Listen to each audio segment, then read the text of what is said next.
Thanks for joining us. I'm Marlon Bowling, your tour guide to the ag commodities. I am joined now by Todd Bubba Horwitz of Bubba Trading, and he's in that Chicago area. He joins us right now.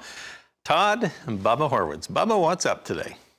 Good morning, Marlon. Well, you know, the grains are up. I mean, they look pretty solid. I mean, you know, look, they looked like they've been bottoming for weeks. You know, I've been talking about this between the radio and TV for quite a while, and I think we're starting to see some of that pay off. I mean, you know, corn's pushing up. I think we're going to see, you know, $4 corn or +4 soon. I think we're going to see +5 wheat, and I think soybeans are going to make that, you know, take out that high at 936. So I think we're rolling along pretty good. So speaking of soybeans, we have them on the screen here right now. Let's go ahead and bring them back up. And on the nearby November contract, we're trading 5.5 higher at 920 3/4. And let's, well, it's about a dime off of its earlier low this morning. Let's back up and catch that corn again. December corn currently 7 1/4 higher at 394 1/4. That's about a penny off its high of the day. You know, we're off of our earlier low by roughly about 8 cents right now. So it seems like the trade is a bit surprised that we may have an abrupt halt to the growing season in about the northwestern half of the Corn Belt, but I mean, it shouldn't be a surprise to anyone.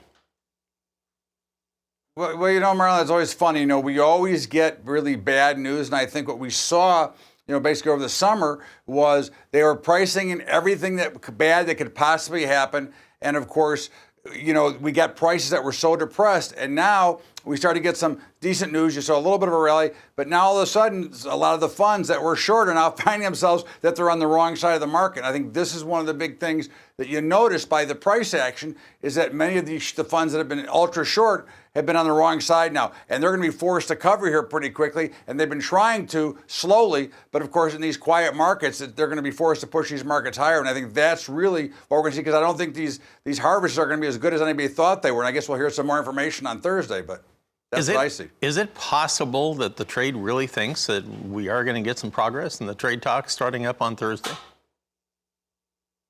I don't think, you know, again, it's interesting how the whole action is traded. The equities today are negative into the bad trade news, whereas the grains are higher. So to me, the grains have been right almost every step of the way on these trade talks. Every time there's been positive news, the grains have held and have not rallied. All of a sudden today on bad news, they're rallying, which tells me that they think there's a chance that something good can happen. Plus they also see, I think, that these harvestings might be, these crops might be a little weaker than we thought they were going to be originally.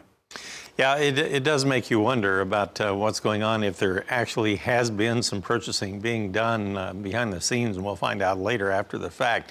A lot of times that happens. Let's look at the wheat here right now for a moment. In Chicago wheat, on the nearby December contract, we are now 9 1/4 higher at 498 1/2, knocking on the door of $5 here. Kansas City wheat right now, we have that December up 6 1/2 at 408 3/4. And on the Minneapolis wheat right now, we currently have the Minneapolis December contract currently trading about 6 1/4 higher at 544 3/4.